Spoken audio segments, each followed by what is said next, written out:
July 14, 1944, 3 miles southwest of St. Lo, France. Lieutenant General Omar Bradley stood with his arms crossed, watching a Sherman tank back away from a hedgerow that had stopped American advances cold for 6 weeks. Around him stood a small group of officers, including Major General Leonard Gero, commander of 5th Corps, and several ordnance specialists who had been summoned to witness what might be either a breakthrough or another failed experiment.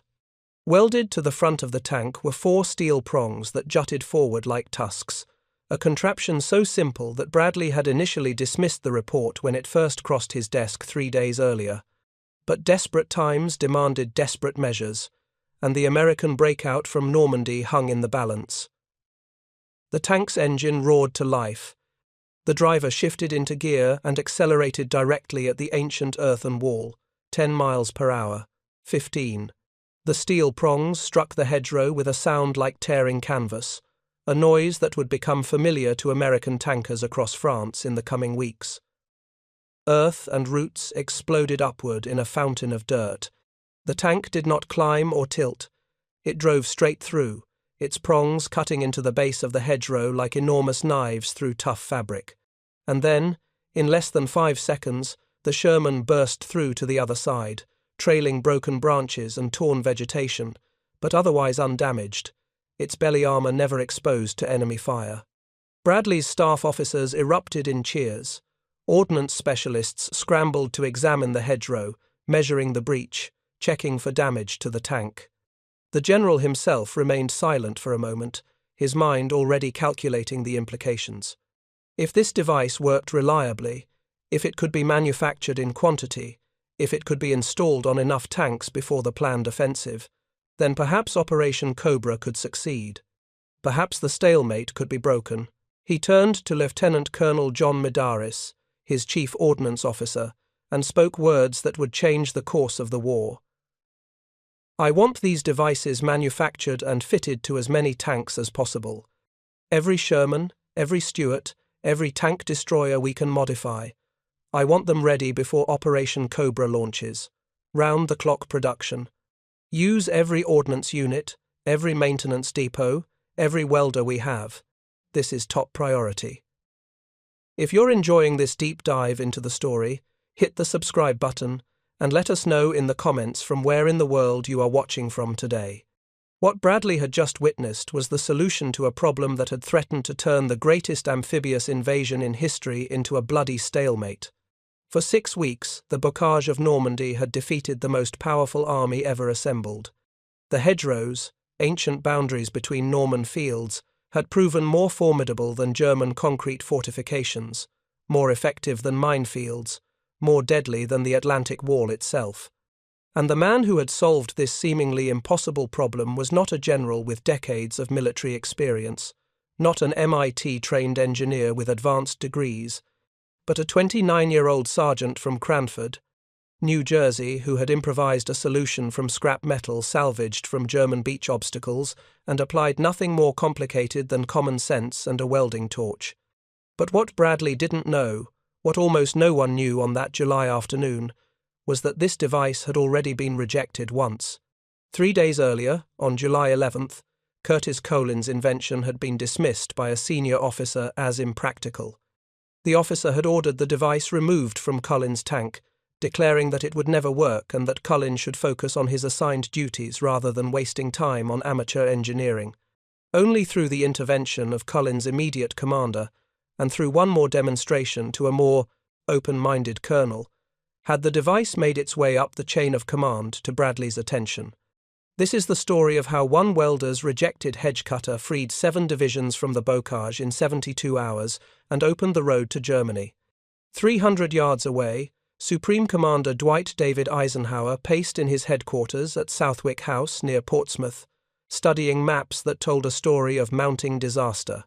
It was mid-July 1944. The D-Day landings, executed just over 5 weeks earlier, had succeeded beyond even the most optimistic projections. Despite horrific casualties on Omaha Beach, where American forces had nearly been thrown back into the sea, by nightfall of June 6th, more than 150,000 American, British, and Canadian troops had established footholds along 50 miles of French coastline. Within a week, the Allies had landed over 300,000 troops and established a continuous beachhead from the Cotentin Peninsula to Cayenne. The greatest amphibious assault in history had breached Hitler's Atlantic Wall. The fortress Europe that Nazi propaganda had declared impregnable had been penetrated. But the maps told a darker story. Yes, the landings had succeeded, the beaches were secure, supplies were flowing ashore through the two Mulberry artificial harbours and directly over the beaches. But the advance inland, the rapid exploitation that was supposed to carry Allied armies deep into France, had stalled almost immediately. By mid-July, 6 weeks after D-Day, Allied forces controlled a beachhead barely 20 miles deep and 50 miles wide. More than 1 million troops were now ashore, but they were wedged into a narrow coastal strip, unable to advance, bleeding casualties by the thousands every day, and facing the very real possibility that the entire invasion might collapse into the same kind of static trench warfare that had characterized World War I.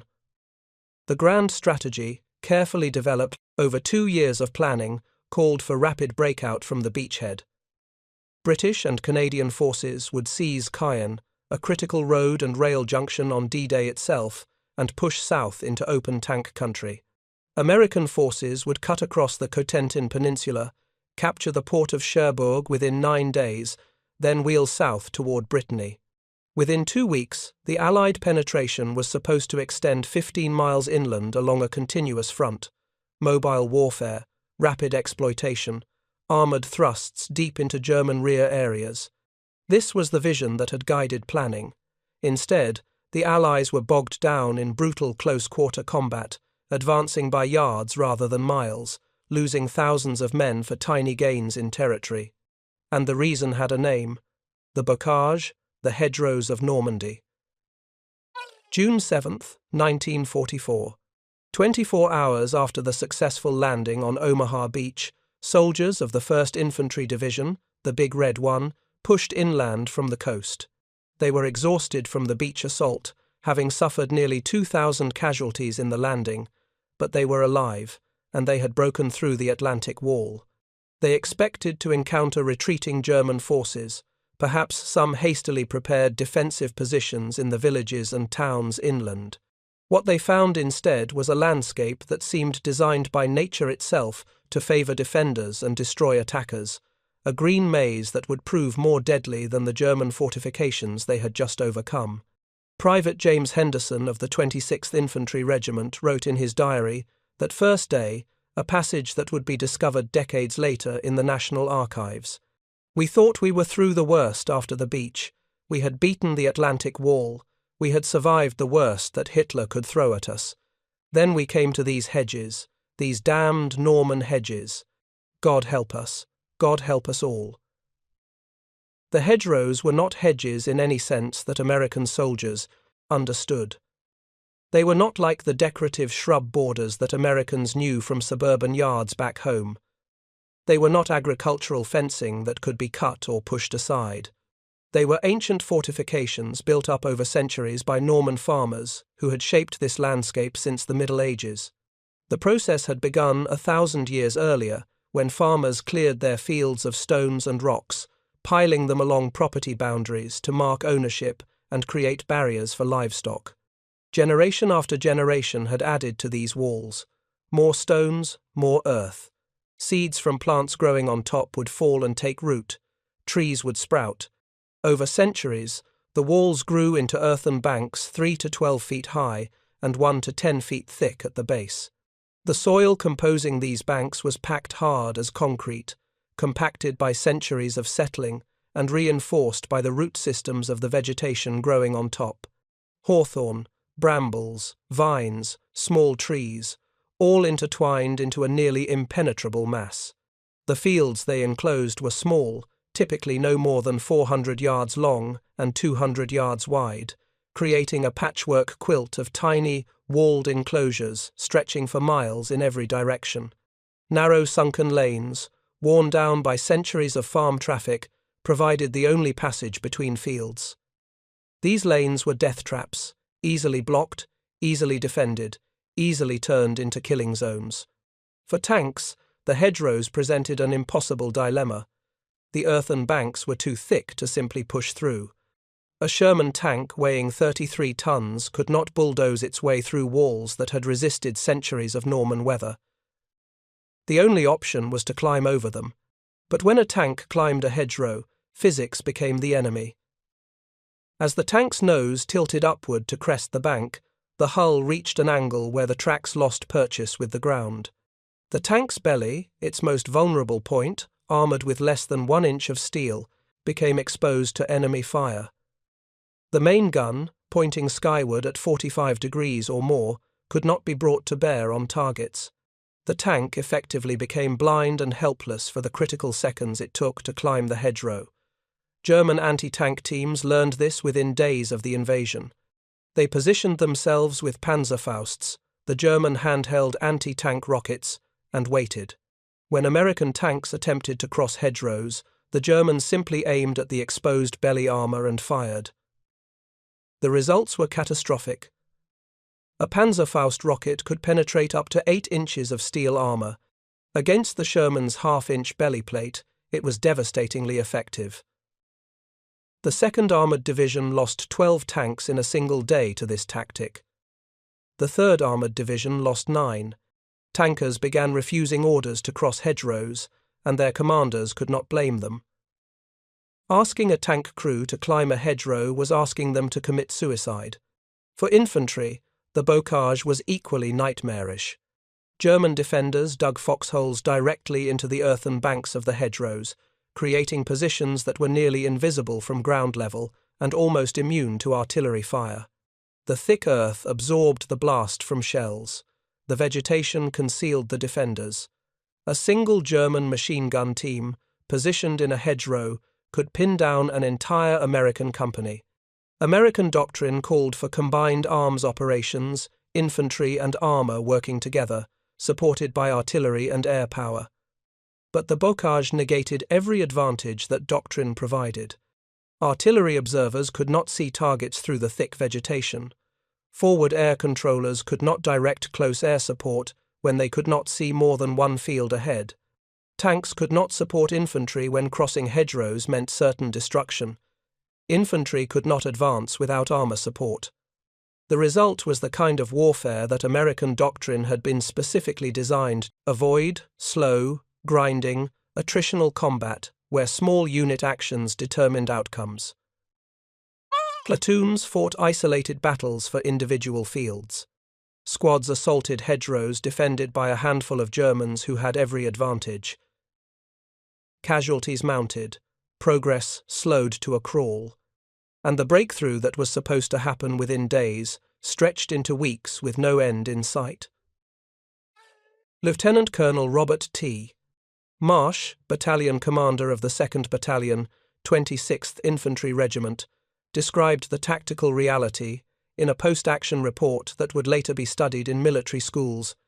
The hedgerow is not simply an obstacle, it is a ready-made fortress. Every field is a self-contained defensive position that must be taken individually. There is no way to bypass. There is no way to outflank on a scale larger than a single field. The defender sees everything. The attacker sees nothing. The defender is protected by earth and vegetation. The attacker is exposed. We are fighting blind against an enemy who can see every move we make. Our advantages in mobility, firepower, and air support are nullified. This is warfare from another era, and we are losing more men every day than we can afford to lose. By late June, American commanders recognized they faced a crisis. The Bocage had stopped their advance more effectively than the German army could have hoped. Something had to change. New tactics were developed through bloody trial and error. Infantry learned to approach hedgerows from multiple directions simultaneously. Engineers used explosives to blow gaps in the earthen banks, though this was time-consuming and attracted immediate German attention. Tank destroyers provided direct fire support, though their high-velocity guns often passed straight through the hedgerows without damaging the thick earthen cores. But nothing solved the fundamental problem: how to get armour through the hedgerows quickly, safely, and in sufficient numbers to restore mobile warfare. Without a solution to this problem, the breakout from Normandy seemed impossible. It was in this context, this atmosphere of frustration and mounting casualties, that Curtis Culin III began thinking about hedgerows. Culin was born on February 10, 1915 in Cranford, New Jersey, a comfortable middle-class suburb about 20 miles southwest of New York City. His father, Curtis Culin Jr., worked as an insurance agent. His mother, Bernice, managed the household. Young Curtis, called Bud by friends and family, grew up in an era when American boys learned practical skills as a matter of course. He knew how to work with tools, how to fix things, how to improvise solutions to mechanical problems. After graduating from high school in 1933, Culin worked various jobs during the Depression years. He learned welding, a skill that would prove critical years later in France. He was mechanically inclined, the kind of man who understood how things worked and how to make them work better. Friends remembered him as quiet, thoughtful, not someone who sought attention, but someone you could count on to solve problems. When war came to America on December 7, 1941, Culin was 26 years old. He enlisted in the New Jersey National Guard and was assigned to the 102nd Cavalry Reconnaissance Squadron, known as the Essex Troop, part of the 2nd Armored Division. The 2nd Armored, nicknamed Hell on Wheels, was one of the Army's premier armored formations, commanded by the legendary Major General George S. Patton during its formative years. Culin trained as a tanker and was promoted to sergeant by early 1944. His unit spent 2 years preparing for the invasion of Europe, conducting endless training exercises in England, learning their equipment, building the unit cohesion that would be critical in combat. But like every other unit training for Normandy, they practiced assaulting beach, defences, fighting through towns and villages, operating in open terrain. Not one day was spent training for operations in Bocage country. Not one exercise simulated hedgerow combat. The 102nd Cavalry Reconnaissance Squadron landed at Omaha Beach on June 9, 1944, 3 days after D-Day. They were immediately committed to combat, conducting reconnaissance missions ahead of the main American advance. This meant they encountered the Bocage before most other units. They learned its deadly lessons firsthand. Within a week, Culin had seen what happened when tanks tried to cross hedgerows. He had watched friends die when their Sherman climbed a hedgerow and exposed its belly armour to German anti-tank fire. He had participated in the slow, costly infantry assaults that were the only alternative, and he had begun thinking about solutions. The problem, as Culin saw it, was simple in principle, if not in execution. Tanks needed to go through hedgerows, not over them. But the hedgerows were too thick and too strongly rooted to push through. What was needed was a way to cut through the earthen bank at ground level, to slice through the roots and earth simultaneously, to create a gap without exposing the tank's vulnerable belly. In late June, during a brief rest period behind the lines, Culin discussed the problem with other soldiers from his unit. According to historian Max Hastings, one soldier, a man identified only as Roberts from Tennessee, made what seemed like a ridiculous suggestion. Why don't we get some saw teeth and put them on the front of the tank and cut through these hedges? The others laughed. The idea seemed absurd. But Culin didn't laugh. He thought about it. Saw teeth. Something that would cut rather than push. Something that would dig into the hedgerow at ground level and slice through it as the tank drove forward. The more he thought about it, the more sense it made. The question was how to build such a device. It needed to be strong enough to withstand the forces involved. It needed to be the right shape to bite into earth and roots. It needed to be positioned correctly on the tank's front armour. And it needed to be made from materials that were actually available in Normandy in summer 1944. Culin found his answer on the beaches. The Germans had constructed elaborate defensive obstacles along the Normandy coast, obstacles designed to destroy landing craft and block tanks. Among these were devices called check hedgehogs, 3 steel I-beams welded together at angles to form a 6-pointed star. These obstacles, weighing several hundred pounds each, had been scattered across the beaches by the thousands.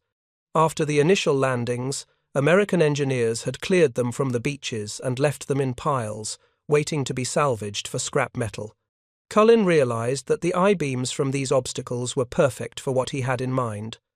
They were heavy steel, strong enough to withstand enormous forces. They were readily available, and they could be cut and welded into the shape he envisioned. In early July 1944, probably around July 3rd or 4th, Culin obtained permission from his commanding officer to experiment. He salvaged several Czech hedgehogs, cut them apart with a cutting torch, and welded the steel beams into a device of his own design. 4 prongs, each made from an I-beam section about 2 feet long, jutting forward from a steel crossbar. The crossbar would be welded to the front armor of a tank. The prongs would angle slightly downward, designed to bite into the earth at the base of a hedgerow. The mathematics of the design showed Cullin's practical engineering sense. Each prong was positioned to cut a vertical slice through the hedgerow, spaced about 2 feet apart. As the tank drove forward, the 4 prongs would cut 4 parallel slots through the earthen bank. The weight and momentum of the 33-ton tank would do the rest, pushing through the weakened hedgerow like a knife through butter. On July 7th or 8th, Culin tested his device for the first time. He welded the prongs to a light tank from his unit and drove it at a hedgerow. The tank hit the earthen bank at 10 miles per hour. The prongs bit into the earth. The tank kept moving. And in less than 5 seconds, it burst through to the other side, leaving a gap large enough for other vehicles to follow. It worked. Culin immediately reported the success to his commanding officer, Captain James DeLong. DeLong recognized the importance of what Culin had achieved and ordered a demonstration for higher headquarters. This is where the story becomes complicated, where the historical record shows how close this revolutionary device came to being suppressed before it could make any difference. On July 11th, 1944, Culin demonstrated his hedge-cutter to a lieutenant colonel whose name has been lost to history but whose skepticism nearly derailed everything. The lieutenant colonel watched the demonstration with obvious disapproval. When the test concluded successfully, he declared that the device was impractical, that it would add too much weight to the tank, that it would interfere with the tank's movement, and that Culin should remove it and focus on his assigned duties. Captain DeLong argued for the device, but the lieutenant colonel outranked him, and his decision was final. Culin was ordered to remove the hedge-cutter from his tank. For the next 2 days, the device sat abandoned behind the maintenance area, seemingly destined for the scrap pile. But Captain DeLong did not give up. He believed in Cullin's invention, and he believed it could save American lives. On July 13th, he arranged for another demonstration, this time for Colonel John F.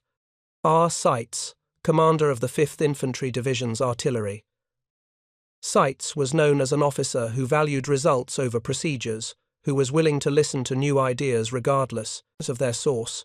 Seitz watched Cullin's demonstration with intense interest. He immediately recognized what the others had missed. This simple device could restore mobility to American armor. He ordered Captain DeLong to arrange a demonstration for corps-level commanders as quickly as possible. Within hours, word reached Lieutenant General Omar Bradley's headquarters. Bradley himself decided to attend. And so, on the afternoon of July 14, 1944, Bradley stood in a field 3 miles southwest of St. Lo and watched a Sherman tank equipped with Curtis Culin's device crash through a hedgerow that had stopped American advances for 6 weeks. Bradley understood immediately what he was witnessing. This was not just another incremental improvement to American tactics. This was a solution to the central problem that had paralyzed his army for 6 weeks. The implications cascaded through his mind, even as the Sherman's engine still rumbled in the field before him.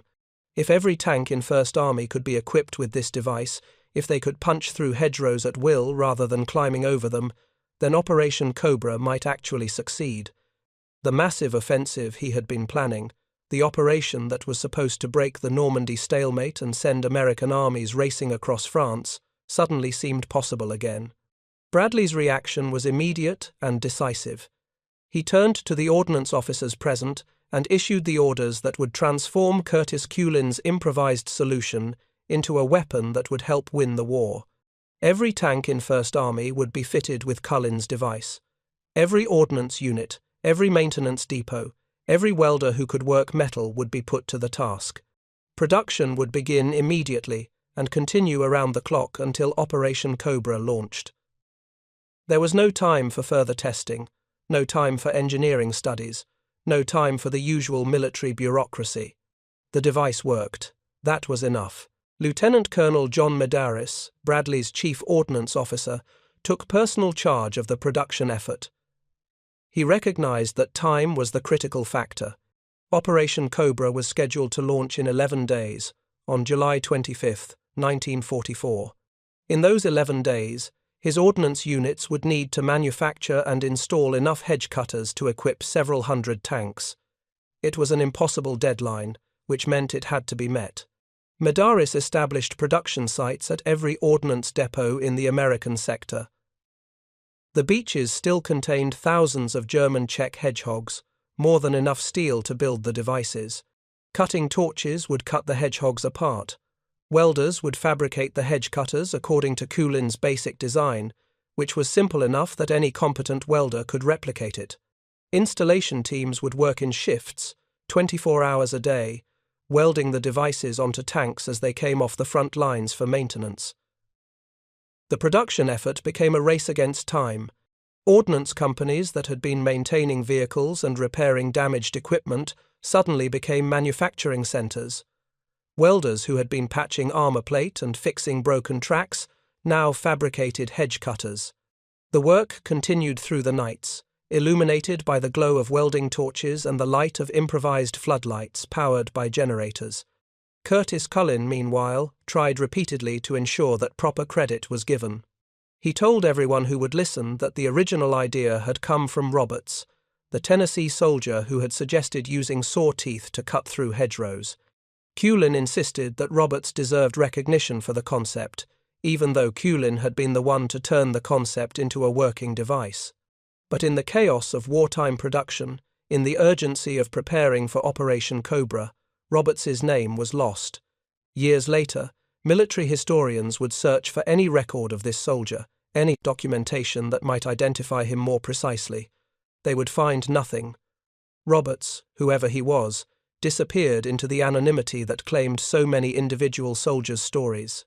If you find this story engaging, please take a moment to subscribe and enable notifications. It helps us continue producing in-depth content like this. The device itself received several names.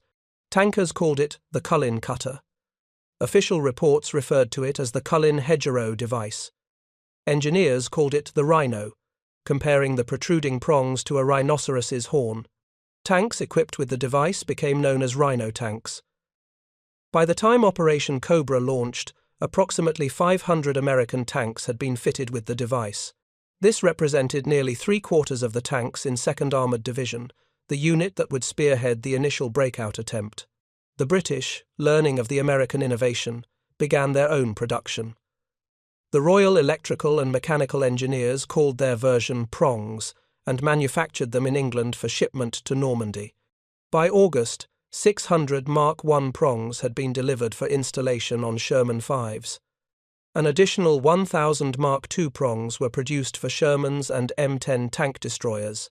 500 Mark III prongs were manufactured specifically for Cromwell tanks. Even Churchill tanks, which were considered tall enough to push through most hedgerows, received some prongs for particularly difficult terrain. But quantity alone did not guarantee success. The devices still had to work in combat, under the worst possible conditions, against an enemy that had demonstrated remarkable tactical skill in defensive operations. And Operation Cobra itself was fraught with risks that had nothing to do with hedge cutters. The strategic situation in mid-July 1944 was precarious. The Allies had been ashore in Normandy for 6 weeks. They had suffered more than 100,000 casualties. They controlled territory barely 20 miles deep and 50 miles wide. German forces, though outnumbered and outgunned, had demonstrated that they could fight effective defensive battles in the Bocage. Every day the stalemate continued was a day that German commanders could reinforce their positions, a day that Allied momentum dissipated, a day that the spectre of another World War I-style stalemate became more real. British and Canadian forces, under General Bernard Montgomery, had been hammering away at German positions around Caen, trying to draw German armour toward the eastern end of the Allied line. Operation Goodwood, launched on July 18th, had employed 3 British armoured divisions in a massive assault that gained a few miles of territory at the cost of more than 400 tanks destroyed or damaged. The operation had not achieved the breakthrough Montgomery had promised, but it had accomplished the critical objective of fixing German attention on the British sector. This created the opportunity for Operation Cobra. While the Germans concentrated their armour in the east, facing the British and Canadians, the American sector in the west was relatively weak in German armour. If American forces could punch through the German defences quickly, before the Germans could shift their reserves westward, then the entire German position in Normandy might collapse. The plan for Operation Cobra was bold and risky. It called for a massive aerial bombardment to blast a hole in German defences southwest of St. Lo. 1,500 heavy bombers would drop more than 3,000 tons of bombs on a rectangular target area just over 3 miles wide and 1 mile deep. Medium bombers and fighter bombers would add another 1,000 tons of bombs and napalm. The bombardment would, in theory, destroy German defensive positions, kill or stun the defenders, and create a corridor through which American armour could pour. After the bombardment, infantry divisions would attack to secure the shoulders of the breakthrough corridor. Then, armoured divisions, led by the 2nd Armoured Division equipped with Rhino tanks, would exploit the gap, driving south and west toward Avranches and the open country beyond the Bocage. Once through the hedgerow country, American armour would have the mobility to conduct the kind of warfare it had trained for: rapid advances, deep penetrations, encirclement of enemy forces. But the plan depended on speed. The Germans were skilled at containing breakthroughs, at establishing new defensive lines, at launching counterattacks that could blunt offensives. If the American armoured divisions bogged down in the hedgerows, if they could not maintain momentum, then Operation Cobra would fail just as so many previous attempts had failed. This is where the Rhino tanks became critical. With the Hedge-Cutters, American armour could maintain forward momentum through the Bocage. They could punch through hedgerows in seconds rather than minutes. They could advance rapidly enough to prevent the Germans from establishing new defensive lines. They could, for the first time since the invasion, fight the kind of mobile warfare that American doctrine envisioned. July 24, 1944. Operation Cobra was scheduled to launch. Weather over England was marginal, with low clouds and rain. The bomber forces took off, 1,500 heavy bombers heading for Normandy. But as they approached the target area, cloud cover made precision bombing impossible. The mission was aborted. Most bombers turned back, but some, already committed to their bombing runs, did not receive the recall signal in time. They dropped their bombs on what they believed was the target area. Some of those bombs fell short, landing on American positions. More than 150 American soldiers were killed or wounded by their own air force. Bradley was furious. The mission had failed, casualties had been inflicted on his own troops, and the Germans now knew that a major offensive was imminent. But there was no choice except to try again. Operation Cobra was rescheduled for July 25th. The morning of July 25th, 1944, dawned with better weather. For almost an hour, the earth itself seemed to explode as thousands of tons of bombs fell on German positions. B-17s and B-24s dropped 3,300 tons of high explosives. Medium bombers and fighter bombers added another 1,000 tons plus napalm. Artillery joined in with massive barrages from 1,100 guns. The sound could be heard 50 miles away. The ground shook. Clouds of dust and smoke rose thousands of feet into the air, but once again, some bombs fell short. More than 500 American casualties resulted, including 111 killed. Among the dead was Lieutenant General Leslie J. McNair, commander of Army Ground Forces, who had been observing from a forward position. The friendly fire casualties were a tragedy, but the bombardment had achieved its primary objective. German defensive positions in the target area were devastated, communications were destroyed, tanks were overturned, anti-tank guns were buried, soldiers who survived were stunned, disoriented, many of them driven temporarily insane by the sheer violence of the bombardment. At 11 a.m., American infantry divisions attacked. Progress was slow at first. Bomb craters made the ground difficult to traverse. German survivors, despite the bombardment, fought back with the skill and determination that had characterized their defensive efforts throughout the campaign. By evening of July 25th, the American advance had gained only about 2 miles. Generals, including Bradley, worried that Operation Cobra was failing, that it would become just another failed offensive, another day of heavy casualties for minimal gains. But the German defensive crust had been broken. On July 26th, resistance began to crumble. German units that had fought cohesively for weeks were now fragmented, out of communication with higher headquarters, unable to coordinate defensive efforts. American infantry secured the shoulders of the breakthrough corridor, and on July 27th, the 2nd Armored Division, spearheaded by the 82nd Reconnaissance Battalion equipped with Rhino tanks, began the exploitation phase. This was the moment that would validate Curtis Culin's invention.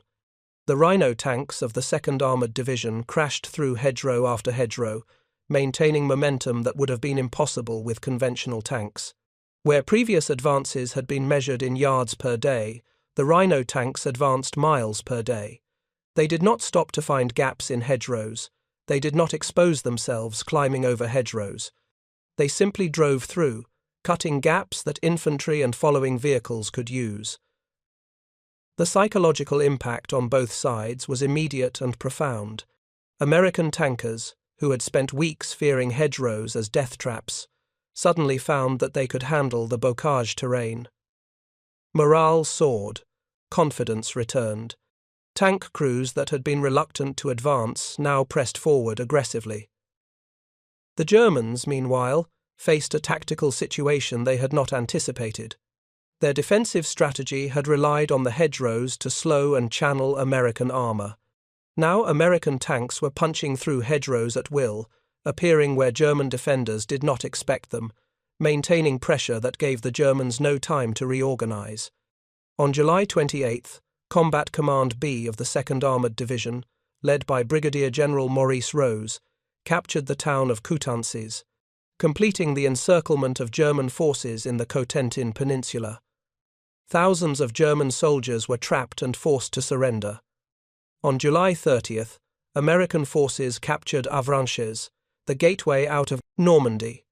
By July 31st, the 19th Corps had destroyed the last organized German resistance facing First Army. The Bocage was behind them, open country lay ahead. The breakthrough had succeeded. In 6 days, Operation Cobra had accomplished what 6 weeks of fighting had failed to achieve.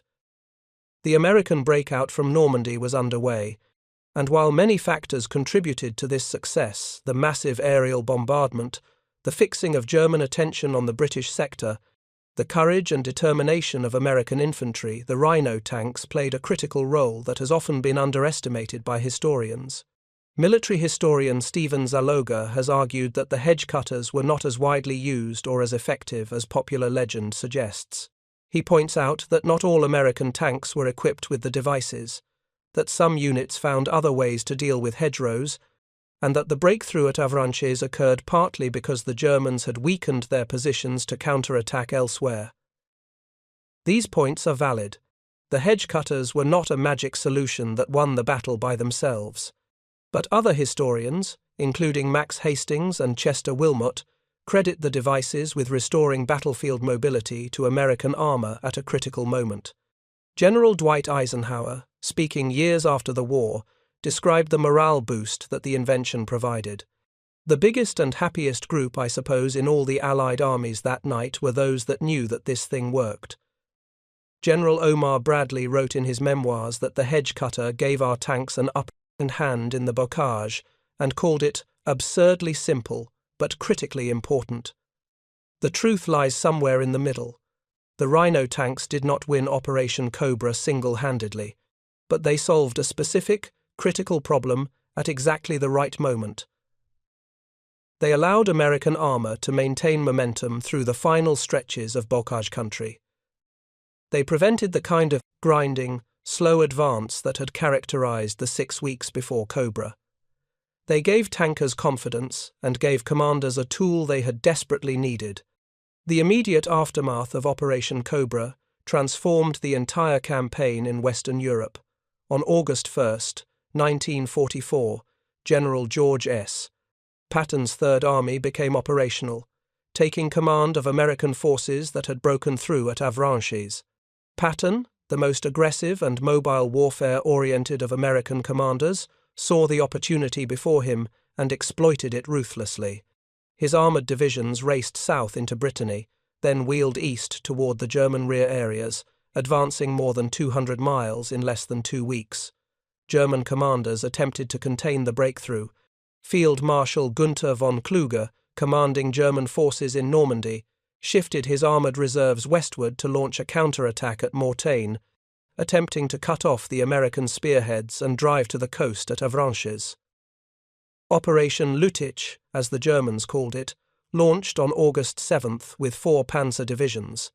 But the attack was poorly coordinated, mounted by exhausted and under-strength units, and met by prepared American defences. Allied air power, aided by clear weather, devastated German armoured columns. By August 12th, Operation Lüttich had failed completely, and the German forces involved had suffered crippling losses. The failure of the Mortagne counterattack created an opportunity for a greater Allied victory. American forces advancing east and British and Canadian forces pushing south from Caen threatened to encircle the entire German 7th Army and 5th Panzer Army in Normandy. The Falaise Pocket, as it became known, tightened throughout mid-August as Allied forces converged on the trapped German units. Hitler, demonstrating the same refusal to accept reality that would characterize his later decisions, initially forbade retreat. Only on August 16th did he authorize withdrawal, by which time escape had become nearly impossible. The Falaise Pocket became a killing ground. Allied aircraft attacked German columns trying to escape through the narrow gap between converging Allied armies. Artillery pounded German positions relentlessly. The roads became littered with destroyed vehicles, dead horses, and bodies. Some German forces managed to escape across the Seine River, but they were remnants, bereft of equipment and combat power. Approximately 50,000 German soldiers died in the pocket, 200,000 were captured. The German army in Normandy effectively ceased to exist as a coherent fighting force, and with the German defeat in Normandy, the road to Germany lay open. American and Allied forces advanced across France at a pace that seemed impossible just weeks earlier. Paris was liberated on August 25th. Brussels fell on September 3rd. By mid-September, Allied forces had reached the German border, advancing more than 400 miles from the Normandy beaches in less than 2 months. The rapid advance created its own problems. Supply lines stretched beyond capacity, fuel shortages, limited operations, but the strategic situation had been transformed completely. Germany's position in the West was shattered. Curtis Culin's role in this transformation was recognized quickly. He received the Legion of Merit, awarded for exceptionally meritorious conduct in the performance of outstanding services. The citation noted his invention of the hedge-cutting device and its impact on operations in Normandy. General Bradley mentioned him by name in multiple post-war accounts. General Eisenhower described his contribution in speeches and interviews for the rest of his life, but recognition brought its own complications. Culin remained troubled by the fact that Roberts, the soldier whose casual suggestion had sparked the entire innovation, received no credit. In every interview, in every conversation about the Hedge-Cutter, Culin insisted that Roberts deserved recognition. But without a full name, without unit identification, without any documentation beyond Culin's memory of a conversation, there was no way to locate Roberts or to credit him properly. Military bureaucracies, even well-intentioned ones, cannot recognize someone whose identity cannot be established. The loss of Roberts's story to history reflects a larger truth about war and innovation. For every Curtis Culin whose contribution is documented and recognized, there are dozens or hundreds of others whose ideas and innovations are lost. Soldiers who solved problems in the field, who improvised solutions under fire, who contributed to victory in ways large and small, but whose names were never recorded, whose actions were never documented, whose stories were never told. The Hedge-Cutter itself continued to be used through the remainder of the war in Europe, though its importance diminished once Allied forces broke out of the Bocage country. In open terrain, tanks did not need hedge-cutters. But whenever Allied forces encountered hedgerows or similar obstacles, the devices proved their worth. British forces used prongs extensively in operations through Belgium and the Netherlands. American forces kept the Rhino modifications on tanks that had them, finding occasional uses for the devices in terrain that resembled the Bocage. Part 3. The Cost of Truth. Curtis Culin himself continued serving with the 102nd Cavalry Reconnaissance Squadron through the advance across France. In late September 1944, his unit was committed to combat in the Hedgerow Forest, one of the bloodiest and most futile battles fought by American forces in World War II. The Hedgerow Forest, on the German-Belgian border, was a densely wooded area that bore some resemblance to the Bocage in its ability to neutralize American advantages in mobility and firepower. On October 3, 1944, Curtis Culin stepped on a landmine. The explosion cost him his left leg below the knee. He was evacuated to a field hospital, then to England, then back to the United States for recovery and rehabilitation. His war was over. He had served in combat for less than 4 months, but in that time he had made a contribution to the Allied victory that would be remembered long after most combat actions were forgotten. Culin spent months recovering in military hospitals. The loss of his leg ended any possibility of returning to combat duty. By early 1945, as Allied forces drove into Germany and victory in Europe approached, Culin was learning to walk with a prosthetic leg and adjusting to the reality that his military service was finished. He was discharged from the army in 1945 with the rank of sergeant, the same rank he had held when he invented the Hedge-Cutter. The military bureaucracy, in its infinite complexity, had promoted thousands of men for actions far less significant than Culin's invention. But Culin received no battlefield commission, no promotion for his contribution. He left the army as he had entered it, as an enlisted soldier who had done his duty. Culin returned to Cranford, New Jersey in spring 1945. On August 4, 1945, he married Bernice Enright, his longtime girlfriend, in a quiet ceremony. With the war in Europe ended and the war in the Pacific approaching its conclusion, America was beginning the transition back to peacetime. Millions of veterans were returning home, looking for jobs, starting families, trying to rebuild lives that the war had interrupted. Culin and his wife moved to New York City, where he found work as a salesman for Schenley Industries, a spirits and wine company. The job suited him. He was personable, reliable, good with people. He worked steadily, supporting his family, building a civilian life that bore little resemblance to his wartime experience. He did not talk much about the war. When asked, he would acknowledge his service, mention his injury, but he did not dwell on his time in Normandy or his invention of the Hedge-Cutter. This reticence was common among veterans of his generation. They had done what needed to be done. The war was over. Life continued.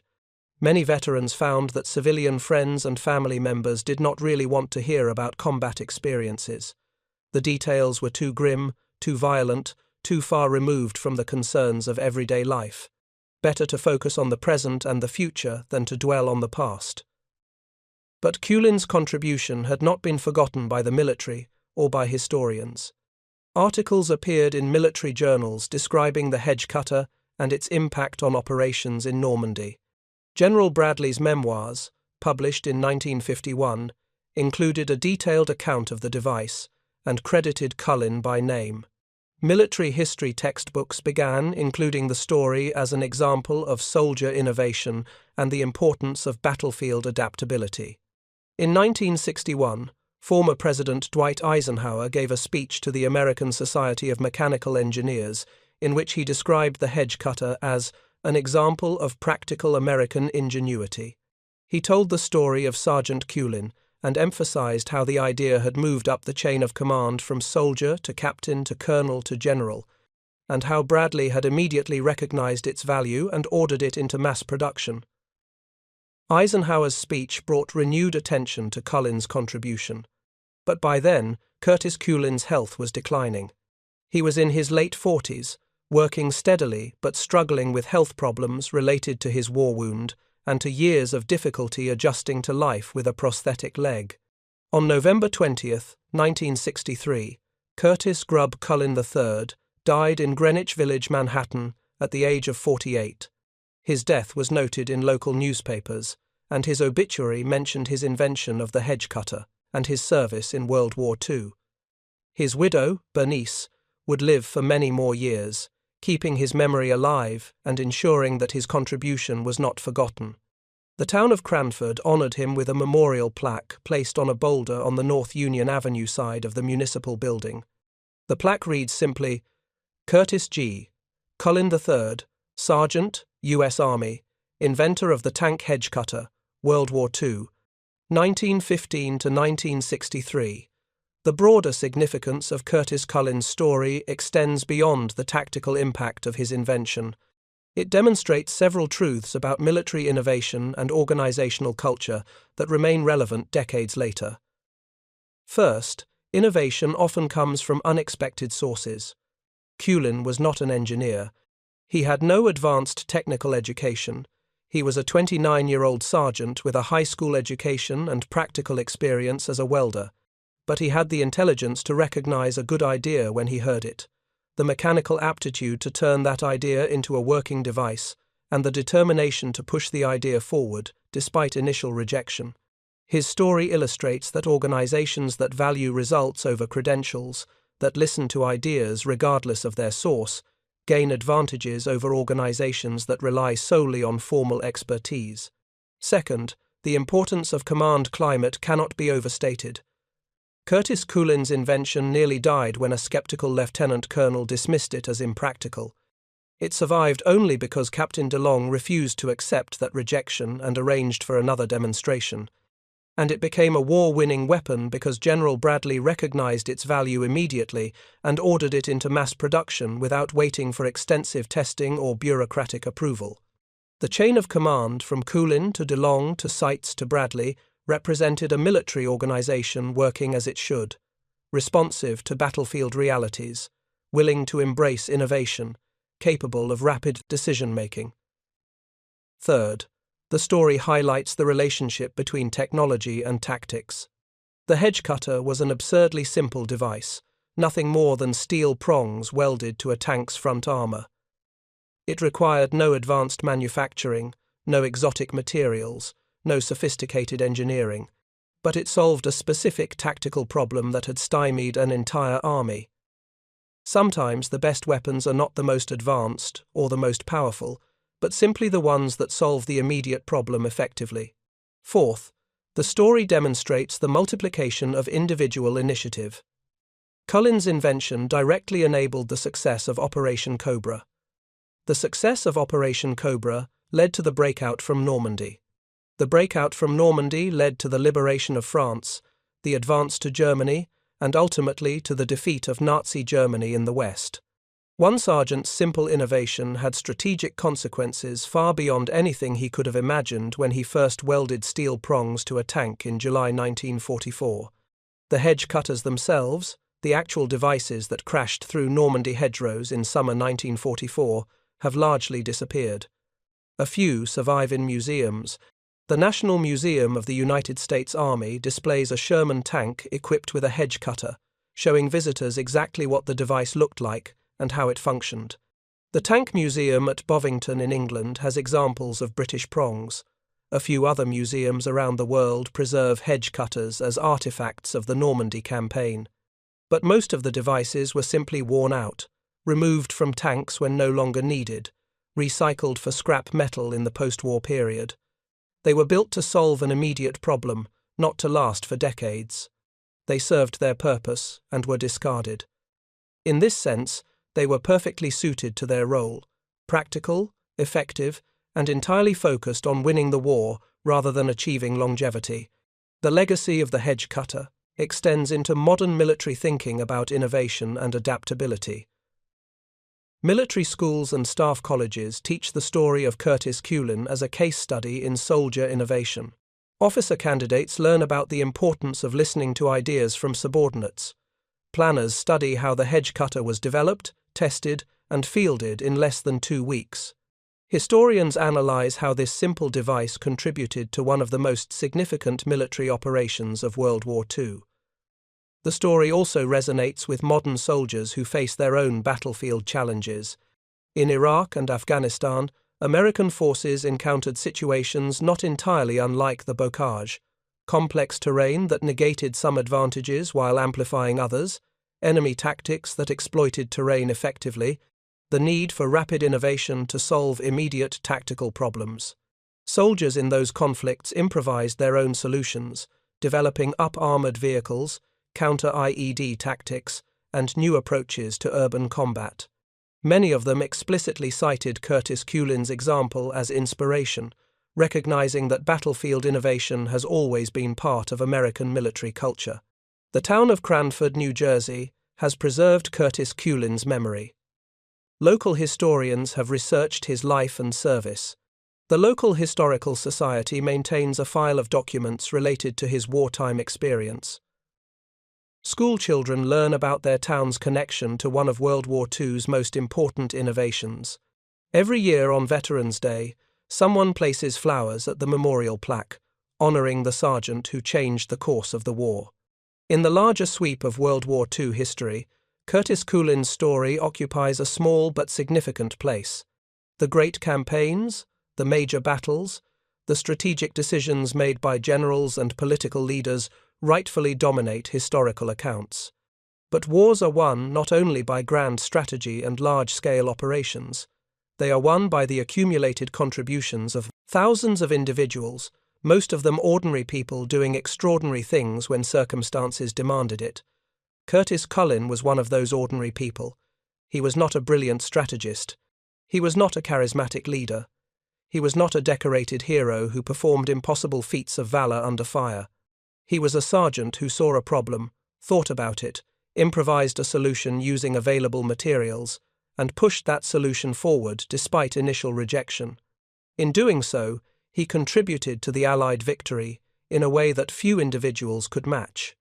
The story of the Hedge-Cutter reminds us that warfare, despite all its technology and complexity, ultimately depends on human ingenuity, courage, and determination. The most sophisticated weapons systems, the most carefully developed strategies, the most extensive preparations can all be undone by unforeseen challenges. Success requires not just following plans but adapting when plans fail, not just executing doctrine but innovating when doctrine proves inadequate. On that July afternoon in 1944, when Omar Bradley watched a Sherman tank crash through a hedgerow and saw 6 weeks of stalemate potentially broken, he witnessed the power of individual initiative combined with organizational flexibility. A sergeant had an idea, a captain supported it, a colonel arranged a demonstration. A general recognized its value and ordered immediate implementation. This chain of decisions, from the bottom up and the top down, enabled a solution that saved countless lives and contributed decisively to victory. The Rhino tanks rolled through France in the summer and autumn of 1944, their steel prongs cutting through obstacles that had seemed impossible, restoring mobility to American armor, enabling the rapid exploitation that carried Allied armies from Normandy to Germany. They were crude devices improvised from scrap metal by desperate men fighting a war that had to be won. They added nothing to the firepower of the tanks they equipped. They required no advanced technology, no exotic materials, no sophisticated manufacturing. They were simply steel prongs welded to the front of tanks. But they worked. And in war, that is all that matters. Curtis Culin never sought glory or fame for his invention. He tried repeatedly to share credit with the man whose casual suggestion had sparked his thinking, though that man's identity remains lost to history. He returned to civilian life after recovering from his wounds and lived quietly, working as a salesman, raising a family with his wife Bernice, rarely speaking of his wartime service or his role in one of the most important innovations of World War II. But history remembers him. Military historians remember him. The tankers who used his device and survived battles they might otherwise have lost remember him. And the story of his innovation continues to be told to new generations of soldiers and officers as an example of what individual initiative and practical problem-solving can achieve. The greatest weapons are not always the most powerful or the most advanced. Sometimes they are simply the ones that solve the problem at hand, created by ordinary people with extraordinary insight, tested under the most demanding conditions possible, and implemented with the speed and determination that only nations fighting for survival can muster. The story of the Rhino tanks, and the sergeant who invented them, stands as enduring testament to the power of innovation, the importance of organizational flexibility, and the decisive impact that individual initiative can have when leaders are wise enough to recognize good ideas and bold enough to act on them immediately. Thank you for watching. For more detailed historical breakdowns, check out the other videos on your screen now and don't forget to subscribe.